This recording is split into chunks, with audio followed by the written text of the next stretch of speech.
Frantz Fanon.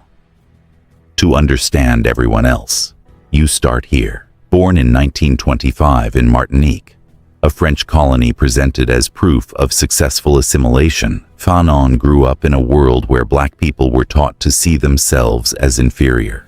Culturally, intellectually, physically. He fought for France in World War II. He returned home and discovered that risking his life for the empire did not make him equal in its eyes. At 27, he published Black Skin, White Masks, 1952. His argument was explosive. Colonialism doesn't just steal land, it invades the mind. It forces the colonized to internalize inferiority, to adopt the language and values of the colonizer, to survive by wearing what he called a white mask.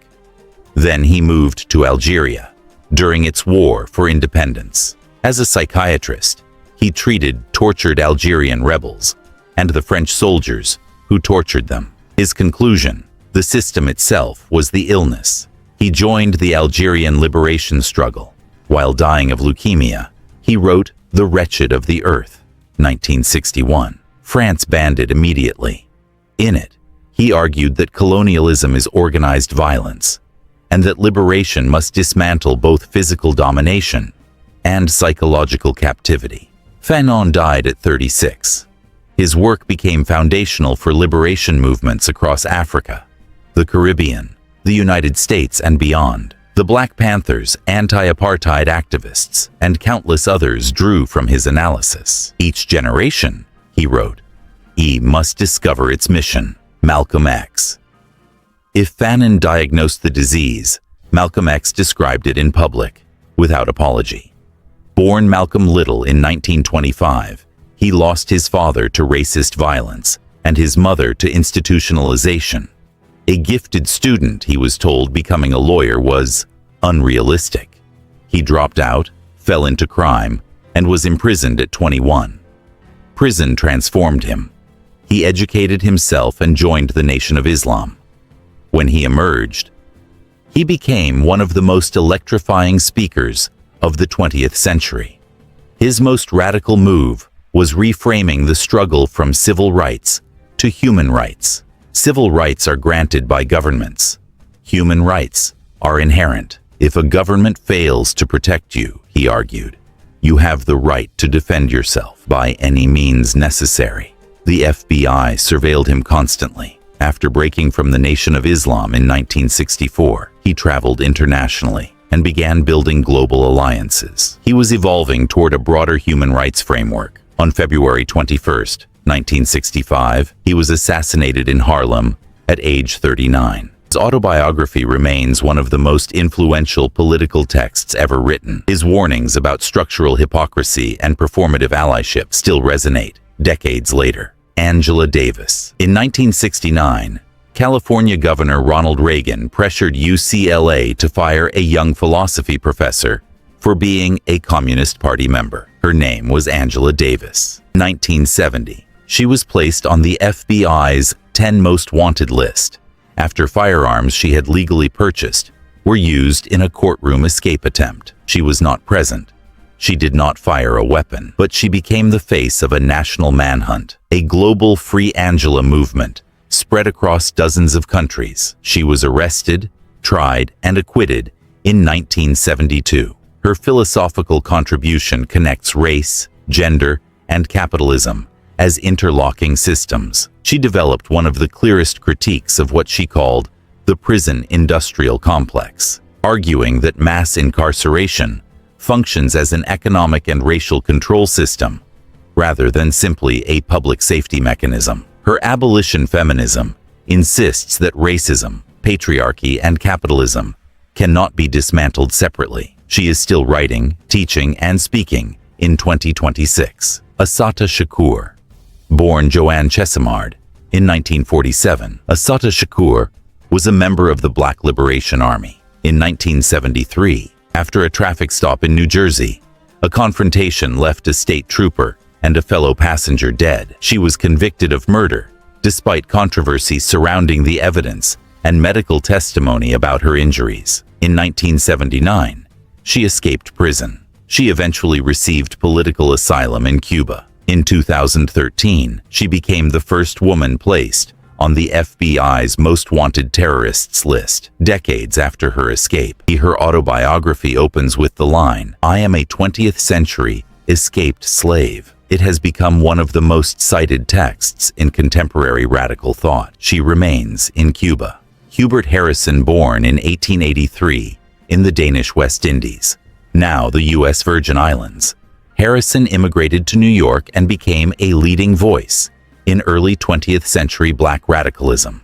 He fused Black nationalism with scientific socialism. He challenged prominent leaders of his time. He organized massive street lectures in Harlem that trained a generation of activists. The U.S. Post Office fired him for criticizing powerful figures. He was surveilled. He died in 1927 at 44, largely forgotten. Scholars now call him the father of Harlem radicalism. His erasure says as much about power as his words did.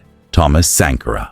Unlike most on this list, Sankara governed a country. Born in 1949 in what was then Upper Volta, he became president at 33 and renamed the nation Burkina Faso, land of incorruptible people. His philosophy was blunt. He who feeds you controls you. He rejected dependency on foreign aid and criticized global debt structures as tools of neo-colonial control. In 4 years, he launched mass vaccination campaigns, planted millions of trees, redistributed land, promoted women's rights, reduced government privilege, and cut his own salary. His policies challenged foreign interests and local elites. On October 15, 1987, he was assassinated in a coup. He was 37. Many of his reforms were reversed. His experiment showed what radical independence could look like and how fragile it was. Amilcar Cabral, an agronomist turned revolutionary. Cabral led the struggle for independence in Guinea-Bissau and Cape Verde. He argued that culture was the foundation of resistance. Colonialism attacked language, identity, and history. Liberation required reclaiming them. He also introduced the idea of class suicide, urging educated elites to abandon privilege and align fully with the masses.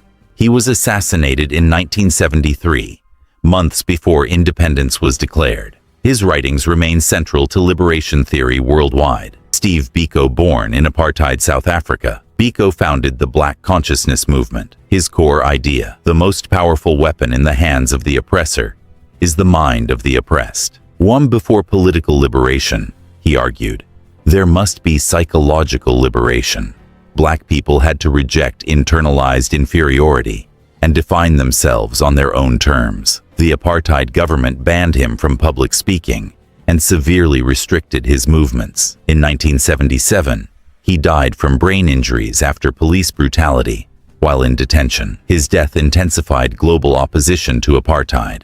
Marcus Garvey. In the 1920s, Garvey built the largest mass black movement in history through the Universal Negro Improvement Association. With millions of members worldwide, he promoted Pan-Africanism, economic self-sufficiency, and global black unity. He launched the Black Star Line shipping company to connect black communities internationally. The U.S. government convicted him of mail fraud related to the company and deported him in 1927. His emphasis on pride, identity, Jura, and African unity influenced movements from the Nation of Islam to anti-colonial struggles across Africa. Patrice Lumumba became the first democratically elected Prime Minister of the Congo in 1960. On Independence Day, he publicly condemned the brutality of Belgian colonial rule, shocking the international audience. He insisted that Congo's vast mineral wealth belonged to its people. That stance made him a threat during the Cold War. Within months, he was overthrown in a coup supported by foreign interests. On January 17, 1961, he was executed. He was 35. His body was destroyed to prevent memorialization. Decades later, Belgium formally acknowledged its role in his death. His call for true resource sovereignty remains unfinished. W.E.B. Du Bois. Born in 1868, Du Bois became one of the most influential intellectuals in American history. In The Souls of Black Folk, 1903, he introduced double consciousness, the tension of seeing oneself through a society that devalues you. He co-founded the NAACP and edited The Crisis magazine, documenting racial violence and inequality with rigorous data. Later in life, he criticized capitalism and American imperialism. The U.S. government indicted him in 1951 as an alleged foreign agent. Case collapsed, but his passport was revoked for years. At 93, he joined the Communist Party and moved to Ghana. He invited by President Kwame Nkrumah. He died in 1963, one day before the March on Washington. Bobby Seale. In 1966, Seale co-founded the Black Panther Party in Oakland. Their philosophy of dual power aimed to build community institutions independent of the state. The free breakfast program fed thousands of children daily. Clinics provided free health care. Members monitored police behavior to assert legal rights. FBI Director J. Edgar Hoover labeled the Panthers a major internal threat. The FBI's COINTELPRO program targeted them with surveillance and disruption. In 1969, Seale was famously bound and gagged in a Chicago courtroom during trial proceedings, an image that shocked the nation. He was never convicted of major charges and continued community activism for decades. A banned book, a professor fired, a president assassinated, a fugitive in exile, a thinker beaten to death in detention, a prime minister executed after 12 weeks in office. Each was called dangerous. But look at what they actually said. Fanon argued that colonialism invades the mind. Malcolm X reframed the struggle as human rights. Davis challenged the foundations of mass incarceration. Sankara insisted that independence requires economic control. Lumumba demanded resource sovereignty. Biko centered psychological liberation. Du Bois exposed racism as structural and economic. Seale showed communities could build alternatives. These were not calls to chaos. They were diagnoses, precise, undocumented, and devastating, because every one of them was correct. And the most dangerous idea in any era is a true one that powerful people need the rest of us to ignore. Drop a comment. Which of these philosophers had the idea that hit hardest for you? Don't forget to subscribe for more amazing historical contents.